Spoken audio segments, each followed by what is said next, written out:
Siempre de tu lado presentó los titulares.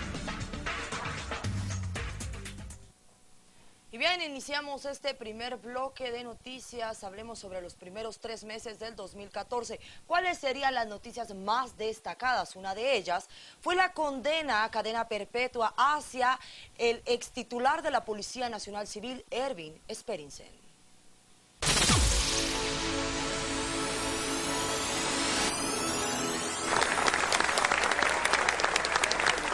El mes de enero arranca con el caso de la agresión a la vicepresidenta Roxana Valdetti, o mejor conocido como el Harinazo. Por este caso se dieron 3 capturas. En este mismo mes, el exdirector de la Policía Nacional Civil, Erwin Sperensen, es enviado a juicio en Ginebra y es condenado en ese país por el caso Pavón. Concluye el mes con que se hace público que el libro del candidato presidencial, Manuel Valdizón, ha sido plagiado.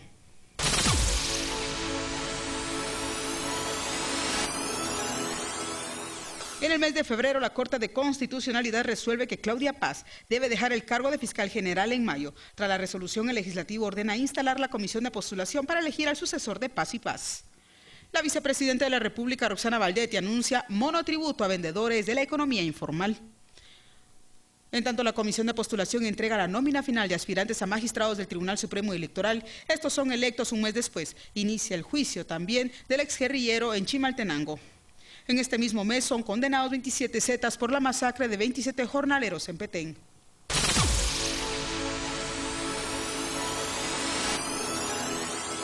En el mes de marzo se suicida el magistrado de la Corte Suprema de Justicia, César Barrientos.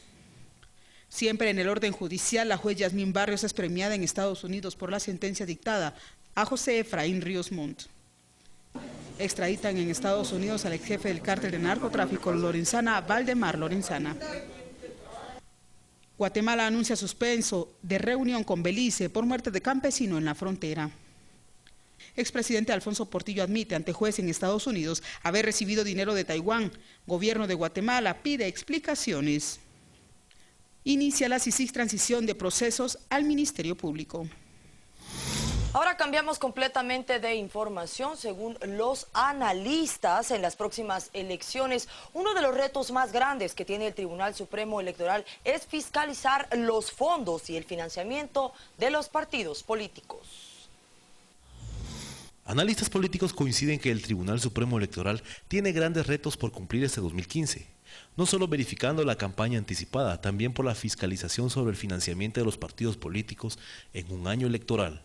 Dado que las campañas, especialmente durante los últimos años electorales, ha crecido y el financiamiento privado a los partidos políticos es, por un lado, alto, por otro lado, poco transparente y muy difícil de fiscalizar, el Tribunal Supremo Electoral sí tiene reto de promover acciones principalmente reglamentarias para fortalecer la unidad del Tribunal Supremo Electoral que compete y que está relacionada con el financiamiento y la fiscalización de estos recursos en los partidos. Según el analista, el papel de los partidos políticos debería de girar en torno a las propuestas concretas de trabajo y no en campañas anticipadas como se ha venido dando en procesos electorales pasados. Como resultados de este 2014, el Observatorio de Pueblos Indígenas aseguró que el gobierno del presidente Otto Pérez Molina ha sido un fracaso porque no se cumplieron con las promesas que él hizo en campaña. En el marco de la conmemoración de los 18 años de los acuerdos de paz en el país del conflicto armado e interno, que duró 36 años donde fueron afectadas 132 comunidades, entre ellas el Quiché, según informe del Esclarecimiento Histórico de Naciones Unidas. Representantes del Observatorio de los Pueblos Indígenas señalan que existen pocos avances en el proceso de paz y no hay motivo para celebrar estas fechas. Hoy día, honradamente, no tenemos mayor cosa que festejar. Me parece que los acuerdos de paz y la firma de la paz se han reducido al cambio de una rosa marchita cada 29, y eso es una burla al pueblo de Guatemala, no lo podemos permitir. Quería simplemente subrayar que nunca como hoy nos damos cuenta que la agenda de la paz sigue teniendo vigencia. Y les quiero poner varios ejemplos muy sencillos.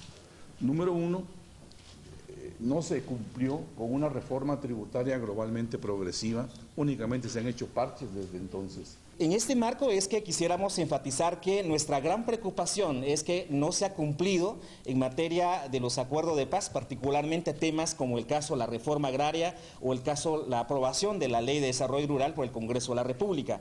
Como bien lo hemos visto, se han gastado millones y millones de salarios de los diputados. Este año ninguna ley se ha aprobado en beneficio de la población guatemalteca y sobre todo aquellos pobres y los pueblos indígenas que no estamos incluidos en este estado, especialmente en las leyes nacionales del país. El año electoral se avecina y hacen un llamado a los partidos políticos, asimismo al gobierno de la República, a tomar en cuenta las reformas del Estado contemplados en los acuerdos de paz. Nosotros consideramos que debe ser el debate político para estas futuras elecciones. Tenemos que reconocer que el 2015 es el año electoral y que nosotros hacemos un llamado a los partidos políticos a debatir y sobre todo a aprobar leyes antes de las elecciones de 2015 que beneficie a la gran mayoría de la población. Exigir que el gobierno atienda la institucionalidad pública en materia de salud, condenar y sancionar las prácticas sindicales orientadas a suspender la atención a los enfermos por intereses gremiales. Demandamos la aprobación de la iniciativa de ley sobre medicamentos que el Observatorio Indígena, con el apoyo de diputados conscientes, ha presentado al Congreso de la República. Ante el reclamo de Estados Unidos que Guatemala no está cumpliendo con lo firmado en cuanto al Tratado de Libre Comercio, esta discusión podría llegar a durar hasta 5 años.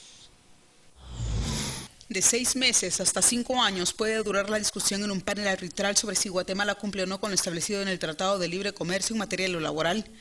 Pero a decir del exministro de Economía, Luis Velázquez, quien participó en la elaboración del tratado, es contradictorio que Estados Unidos realice este proceso cuando desde un inicio se estableció que Guatemala no cumpliría con estas exigencias porque estaba fuera del tratado. Y les dijimos claramente la situación que estaba pasando.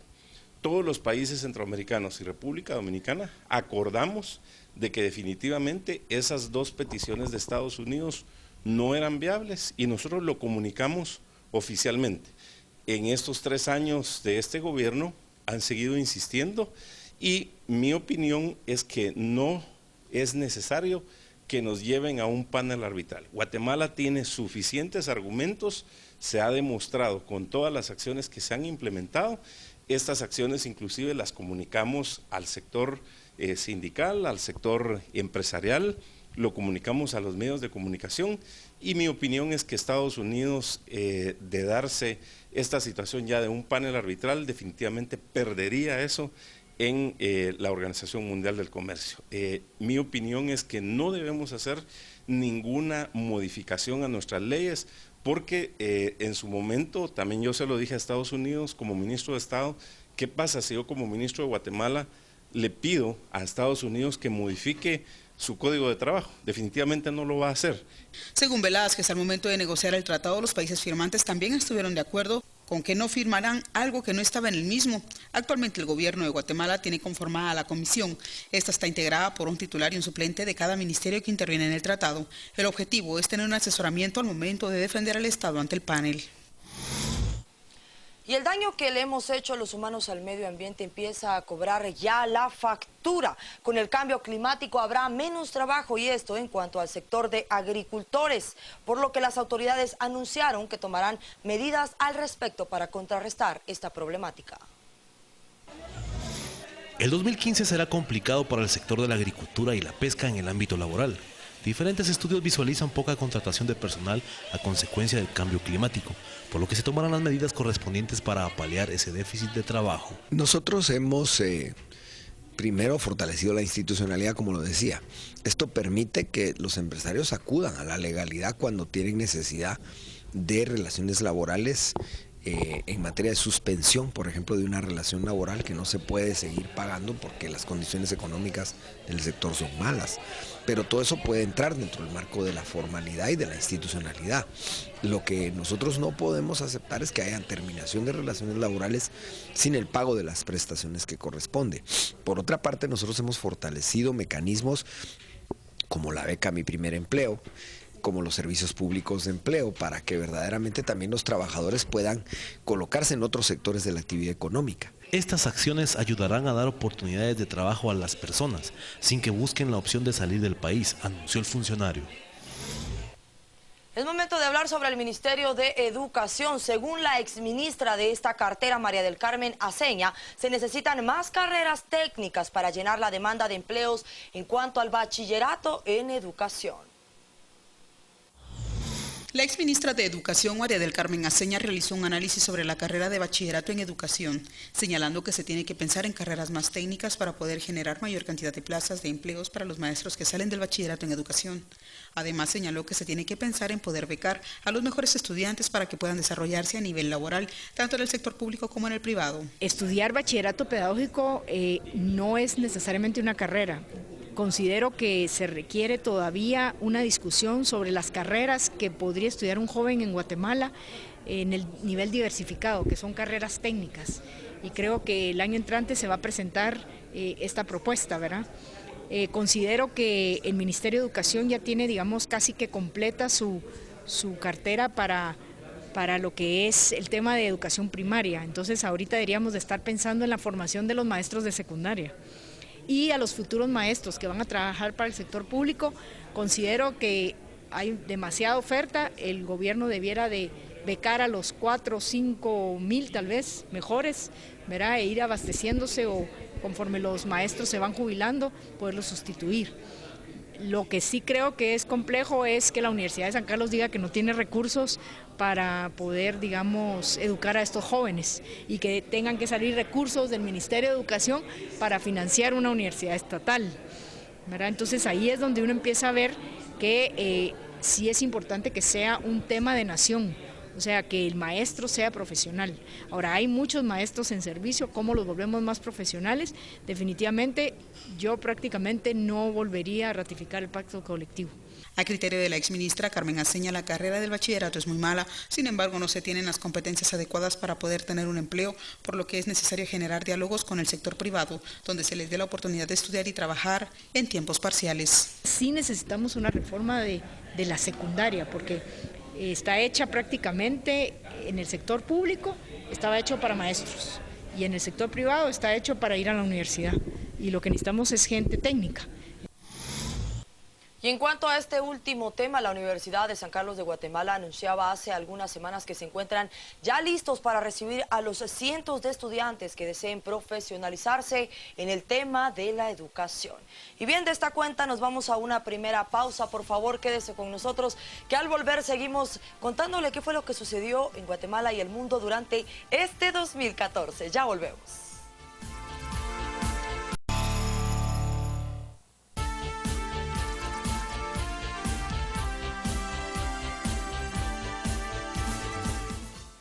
Muchísimas gracias por continuar en sintonía de a las 8:45. Seguimos haciendo un recorrido con lo más destacado de este que acaba de terminar 2014 y seguimos con más información.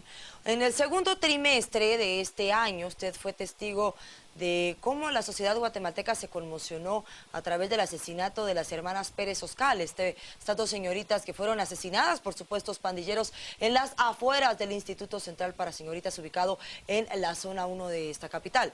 También en este mismo periodo, Telma Aldana se eligió como fiscal general del Ministerio Público.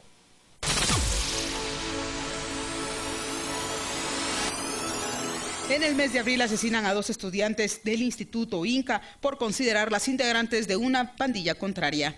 El Consejo Superior Universitario de la Universidad de San Carlos de Guatemala no retira el doctorado al doctor Manuel Valdizón, a pesar de los señalamientos que ha sido falsificado. Asesinan al reconocido chef guatemalteco Humberto Domínguez. Por acuerdo ministerial, Gobernación puede comprar a industria militar. Vicepresidente de la República viaja a Italia y asegura que es más barato que viajar a Petén.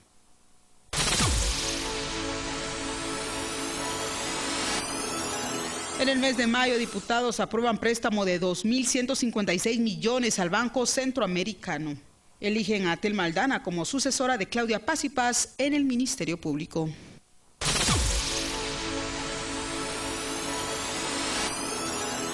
En el mes de junio se reportan que diputados aprueban la ley de vegetales. La misma es derogada meses después por presión social. Y a propósito del Ministerio Público, se cierra este 2014 con por lo menos 100 denuncias en contra de algunos fiscales del MP. En este sentido, más de una docena de ellos fueron removidos de sus cargos. 11 fiscales fueron removidos de sus cargos durante 2014, luego que el Consejo del Ministerio Público conociera cada caso. Individualmente, fue investigado a fondo cada uno de los casos y las partes fueron escuchadas. En total, el Consejo del MP emitió 100 resoluciones que surgieron de denuncias internas. Así lo explicó Julio Rivera Clavería, ex viceministro de Seguridad y uno de los 6 consejeros del Ministerio Público. En estos temas es muy delicado, muy complejo, muy difícil porque hay asuntos personales que muchas veces no se ventilan como se deberían de ventilar y los jefes pues de alguna manera quieren solucionar sus problemas por una vía fácil sacando a alguien sin darle la oportunidad ni escucharlo.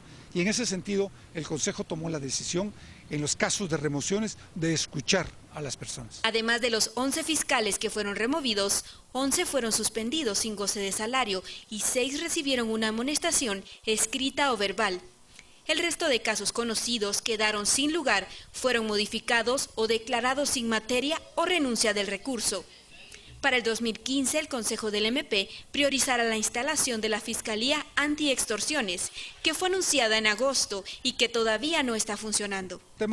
Es un tipo de delito muy complejo, muy difícil de investigar, por lo tanto merece un tratamiento muy especial. Es por eso que la señora fiscal y el Consejo decidieron que efectivamente la creación de esta fiscalía era importante para trabajar conjuntamente con los otros entes de la Administración de Justicia, un tema que es de importancia para todos los guatemaltecos y que además los afecta a todos los guatemaltecos. El presupuesto de esta Fiscalía Antiextorsiones se incluirá dentro de la asignación que reciba el Ministerio Público, la cual al momento todavía es incierta y no se ha dado a conocer.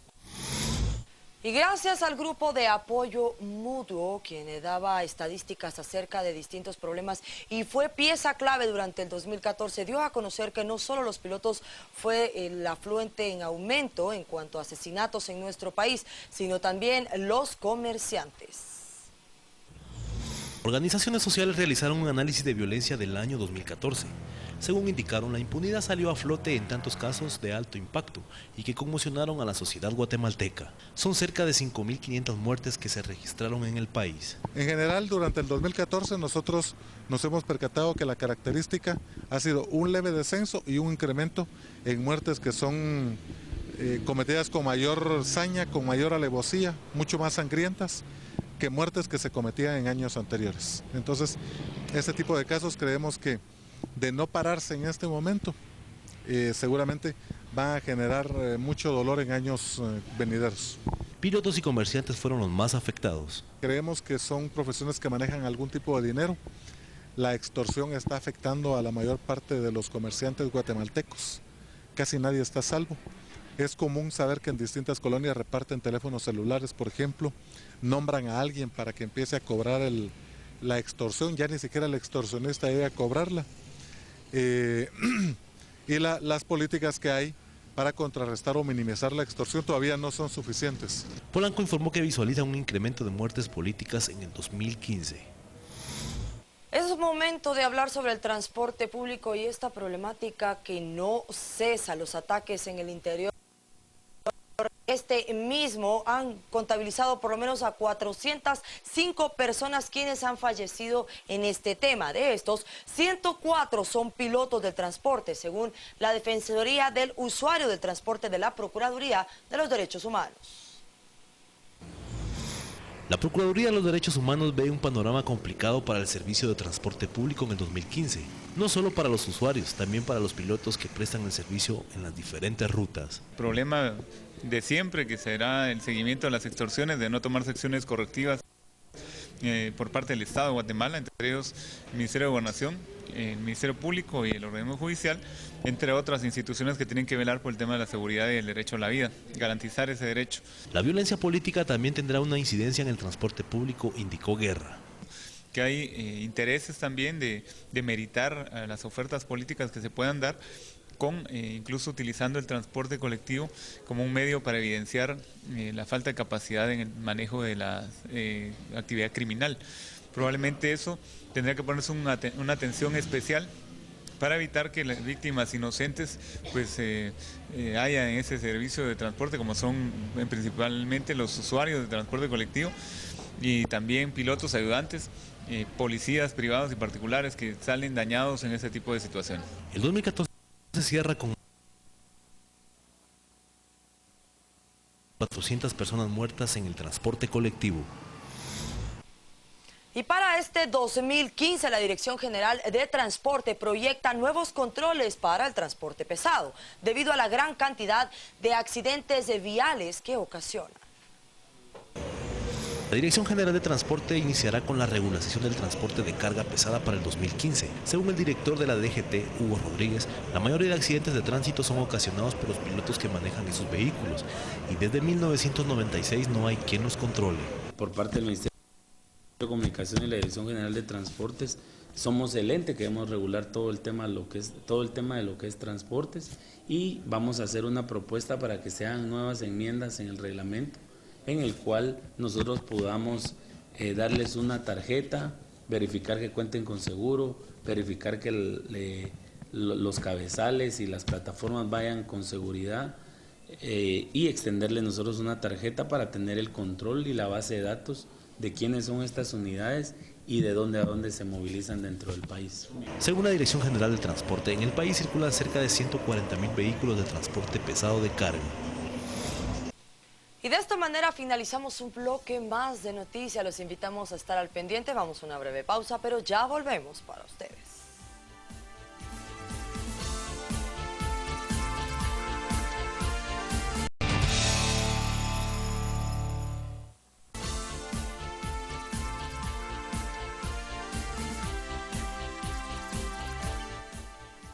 Y continuamos viajando durante este 2014. Muchísimas gracias por también continuar en sintonía de Canal Antigua. Es momento de hablar sobre el tercer trimestre. Iniciamos con julio. Usted recordará que en este mes el departamento de San Marcos y 6 más fueron afectados por un terremoto de gran magnitud, lo que dejó decenas de casas dañadas y cientos de damnificados.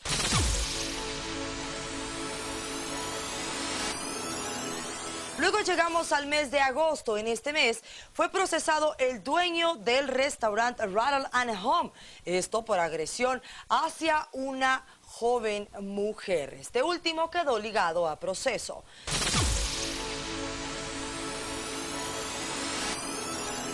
Llegamos al mes de septiembre. En este fue proclamado como precandidato presidencial, usted recordará, Alejandro Sinibaldi, el exministro de la cartera de Comunicaciones, Infraestructura y Vivienda. A consecuencia de esto, el Tribunal Supremo Electoral decide suspender al partido durante 6 meses y a Roxana Valdetti como secretaria de este partido, aunque ella emitió un recurso ante la CC. Este fue confirmado y ella se encuentra suspendida. Importante información sin duda alguna. La violencia que aqueja al país también está golpeando las relaciones interpersonales. Como prueba de ello está el incremento de la violencia que se ha desatado, escúchelo usted, no dentro de los matrimonios, sino dentro de los noviazgos. El Centro de Investigación, Capacitación y Apoyo a la Mujer SICAM refleja que de cada 10 noviazgos, 7 viven en violencia. El 90% de los casos, las víctimas son mujeres y el resto son hombres. A las parejas, ¿verdad? Y la pareja como que se entera, ¿verdad? De que si él se está aprovechando de ella, ¿verdad? Es decir, revisarle el teléfono, estarla controlando, prohibirle amistades, es un tipo de violencia. Entonces sí hemos visto como un impacto entre ellos. Según De León, si en el noviazgo no se busca una solución para evitar la violencia, en el matrimonio se incrementará aún más. Ya un matrimonio es más difícil, ¿verdad? Porque ya casado ya serían golpes, ya sería maltrato psicológico, ya sería ¿cómo se llama? Un tipo de violencia económica, ¿verdad? El no darle dinero para su subsidio diario, la violencia hacia los niños. En ese sentido se hace un llamado a la juventud para que denuncien cualquier acto violento de su pareja. Les invito a que se den cuenta de cómo es un noviazgo, ¿verdad? Tal vez muchas veces pensamos que los celos o las prohibiciones que nos dan nuestros novios son una forma de darnos amor y de demostrarles que les importamos, ¿verdad? Pero si en realidad esa persona nos quiere, no es necesario que nos cele, ¿verdad? Incluso ellos tienen que confiar en nosotros. Y es necesario avanzar en cuanto a la tecnología, así lo ha dicho el Instituto Nacional de Ciencias Forenses, quienes han solicitado a Gran Bretaña ayuda técnica con el objetivo de mejorar la cobertura de esta misma entidad. El Reino Unido goza de gran credibilidad incluso entre los mismos ciudadanos. No sé si ustedes conocen Scotland Yard, que es una institución el similar del FBI o la CIA de los Estados Unidos y que gozan de mucha tecnología a disposición de los diferentes órganos de justicia de Inglaterra. Esa experiencia es la que nosotros queremos replicar aquí para nosotros poder tener a esos expertos aquí en Guatemala, no ir a Inglaterra, sino que traer a alguien o una o dos expertos para que sean capacitados en cuanto a las reglas y normas que ya ellos llevan pues siglos de estar trabajando y que precisamente gozan de esa credibilidad y poder naturalmente compartir esas ideas y ganar esa experiencia para el pueblo de Guatemala. Con Inglaterra creo yo que es un país que tiene mucha tecnología, tiene muchos recursos, pero ante todo esa experiencia que ellos tienen en los tribunales de justicia. Poder incorporar el estilo europeo, el estilo inglés, a lo que nosotros venimos ya haciendo aquí. Entonces eso nos viene a reforzar, es una buena voluntad de parte del pueblo de Inglaterra, de la embajadora, que es de muy buena voluntad, y que estamos utilizando realmente ese recurso que nos dan de capacitación, de ayuda técnica a nuestros forenses en Guatemala. Cambiamos completamente de información. Recordará que en el 2014 la Universidad de San Carlos de Guatemala solicitó ante el BID 120 millones de dólares. Esto con el propósito de mejorar la infraestructura en esta casa magna de estudios. El rector de la Universidad de San Carlos de Guatemala informó que se ha solicitado al Banco Centroamericano de Integración Económica un apoyo económico de 120 millones de dólares para fortalecer la infraestructura y equipamiento de los centros académicos a nivel nacional. Que son aproximadamente 900 millones de quetzales para ese tema y ya contamos con el visto bueno del Ministerio de Finanzas y precisamente tiene que seguir los pasos que se requieren, que es la opinión de Segeplan también, y también pasa a la Junta Monetaria y luego al Congreso de la República. Para abrir nuevos centros. Eso es para fortalecer la calidad académica de las carreras de la Universidad de San Carlos, que todas cuenten con las mismas condiciones. Según el rector, el presupuesto de dicha casa de estudio para 2015 es de 1.900 quetzales, más 400 millones extraordinarios para el funcionamiento de la universidad. Cambiamos de orden informativo. El primer lunes de cada año en Amatitlán, la Virgen de Rosario, patrona del municipio, recorre el lugar sobre los hombros de los fieles que realizan el rezado. Esta actividad se celebra a lo grande y en varias ocasiones han asistido los máximos representantes de la Iglesia Católica. En el 2006 fue consagrada por Monseñor Rodolfo Quesada Toruño por los milagros realizados. Dicha imagen porta una bandera de plata como símbolo más bien de una guerra donde participó un grupo de amatitlanecos que pelearon en El Salvador y estos volvieron con vida.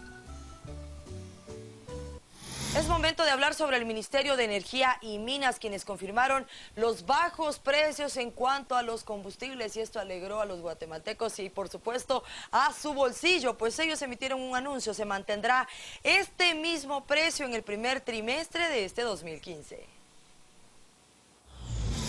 Ante la caída de los precios de los combustibles a nivel internacional, el analista del Centro American Business Intelligence, Paulo de León, señaló que durante un estudio realizado, Guatemala ha consumido más de 3.600 millones de dólares en petróleo, lo que significa un ahorro de 75 millones de dólares por la caída de los precios, dinero que los guatemaltecos lo han invertido en la época navideña debido a las bajas en los precios de los combustibles. Por ejemplo, el petróleo ha caído, ustedes saben, pasó de 120 a ahorita está en 58. Nosotros hicimos algunos números. Fíjense que Guatemala se estima que este año va a consumir 3.600 millones de dólares en petróleo. pero con la caída del precio de 10%, pues nos vamos a ahorrar aproximadamente 700 millones de dólares en todo el año, si el precio se mantuviera así. Pero como la caída no fue durante todo el año, sino que en los últimos 2 meses, pues nosotros estimamos que solo en diciembre 75 millones de dólares van a quedar libres de la gente porque la gasolina está más barata. Y esos 75 millones de dólares los van a poder usar en otra cosa. Sin embargo, De León señaló que el peso mexicano se ha depreciado al punto que el contrabando hacia Guatemala ha aumentado en los últimos meses. La que ya está afectando es, como el precio del petróleo se derrumbó, el peso mexicano se depreció. Pasó de 13 a 15 pesos por dólar, y lo que tenemos ya es un contrabando masivo de México para acá. Entonces va a afectar a la industria local, ¿no? Está afectando ya esa cosa. Lo que pasa es que como acaba de ser, creo que no va a entrar a jugar ahorita en el tema en la Navidad, va a ser ya para el próximo año. Y de esta manera finalizamos el tercer trimestre del 2014. Nos vamos a ir a una pausa más. Al regresar hablaremos sobre lo que ha sucedido en el cuarto trimestre del año pasado. Ya volvemos. Estamos presentando a las 8:45.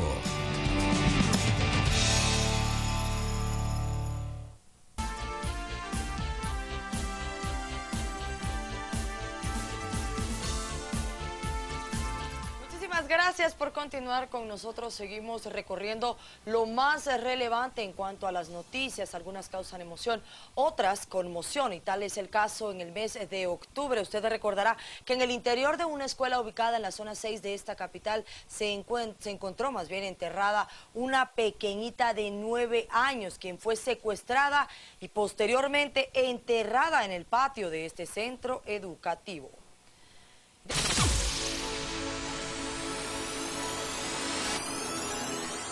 De esta manera llegamos ahora a noviembre, tras un mes de suspendida la toma de posesión de magistrados a la Corte Suprema de Justicia. Los 13 profesionales por fin toman posesión al cargo.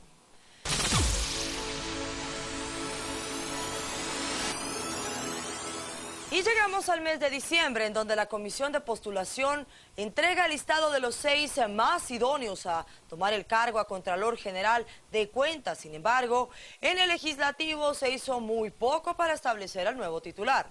Y el Legislativo concluye este 2014 sin integrar la postuladora tampoco a Defensa Pública Penal. Seguimos con más información. Pobladores de uno de los municipios del departamento de Huehuetenango han iniciado el año con un llamado a las autoridades del Ministerio de Cultura y Deportes para que presten mayor atención a los centros arqueológicos del país. Aseguran que este lugar ubicado en el departamento de Huehuetenango se encuentra en completo abandono y este es uno de tantos centros. Este sitio arqueológico, ceremonial, político y cultural, llamado Palehuitz, forma parte del patrimonio histórico del pueblo maya, ubicado en el pueblo de San Marcos Huista, municipio de Jacaltenango, el cual data del periodo preclásico de hace unos 400 años antes de Cristo. Actualmente pasa por un momento de deterioro ante la falta de compromiso de los lugareños y de las autoridades competentes. Pertenece a los sitios arqueológicos de la parte alta del río Grijalva. Está abandonado, está expuesto, ¿verdad?, a cualquier situación, y hay un deterioro lamentable de esta pirámide principal. Entonces para nosotros es un llamado a todos, a la comunidad en general, a las organizaciones, a las autoridades, ¿verdad?, para tomar cartas en el asunto. El área cuenta con 4 montículos que conforman una plaza y se estima que fue utilizado para el juego de pelota maya y que ahora jóvenes y niños acuden a practicar ese deporte. El nombre del lugar es conformado por el idioma materno, aunque aseguran que se ha cristianizado, aún están en la búsqueda del verdadero nombre o significado del mismo. El centro ceremonial Palehuitz, algunos historiadores aseguran que forma parte de las rutas importantes de Guatemala, ya que hace una conexión con los 4 puntos cardinales, rodeado de cerros que han sido llamados protectores de los pueblos indígenas. Es un sitio muy panorámico, muy importante, donde entonces se conecta, enfrente está el Canil, está también el Toncalip, que son sitios arqueológicos. Además de ser un observatorio maya, también fue uno de los puntos de descanso para muchas personas y de distintas especies de animales. Aquí era el camino grande, aquí también era el lugar de descanso, no solo de personas, sino que también estamos en un lugar que eran humedales en esa época, ¿no? Era también un descanso para las aves migratorias. Por ahora buscan la protección de este sitio para que forme parte del patrimonio cultural del país y de la memoria histórica de los pueblos indígenas. Desde Huehuetenango reporta para Canal Antigua, Haroldo Mateo. Es momento de hablar sobre el juicio por la quema de la Embajada de España, esta que dejó a por lo menos 30 personas fallecidas. Este juicio que se inicia ahora y es derivado del 31 de enero de 1980, como lo repetimos, dejó a 37 personas fallecidas y se reanudará el próximo 9 de enero en el Tribunal B de mayor riesgo. Por este caso, el único inculpado es el ex jefe policial Pedro García Arredondo. Para la próxima audiencia del tribunal, aceptó que se presenten nuevas pruebas por el incendio de la misión diplomática.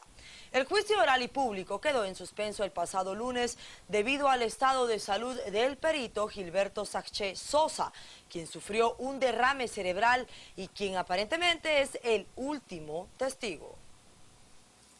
Cambiamos de tema. Para el 7 de este mes los diputados se reunirán, o por lo menos han sido llamados con el propósito de darles un reconocimiento a cada uno de los atletas que participaron en Veracruz, en México. El Pleno del Congreso y la Comisión Permanente del Legislativo estarán realizando un acto protocolario para conmemorar a los atletas. El presidente del Congreso afirmó que estarían haciendo una sesión plenaria el 7 de enero para la premiación. Ha programado para el mes de enero, en la primera semana, miércoles 7, ha programado un acto aquí en el Congreso de la República, donde se puede estar reconociendo los méritos de los deportistas que han alcanzado un lugar importante en los Juegos Centroamericanos y del Caribe. El parlamentario añadió que esta medida fue tomada por la buena participación de los atletas. En ese acto vamos a invitar, yo diría que a toda la delegación, vamos a invitar a todos los deportistas guatemaltecos. La idea es hacerlo dentro del Pleno del Congreso, en un acto legislativo que permita honrar a los deportistas que representaron con dignidad y con patriotismo a nuestro país.